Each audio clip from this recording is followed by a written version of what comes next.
To start a services or store page, go to Ecommerce Store and click on Create Store. Fill in all the details associated with your business. Upload your logo.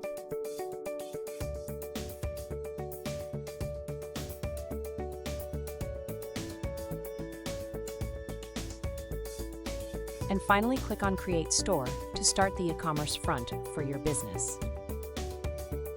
To generate basic bots for your services or store, simply go to Store Setting, scroll down, and click on Generate Bots. That's it. Your bots are now active on your Facebook and Instagram. To access your store or services page as an external web link, simply click on Visit Store, and the page will open in a new tab. Now you can add other information like payment methods, brands, categories, products, services, etc.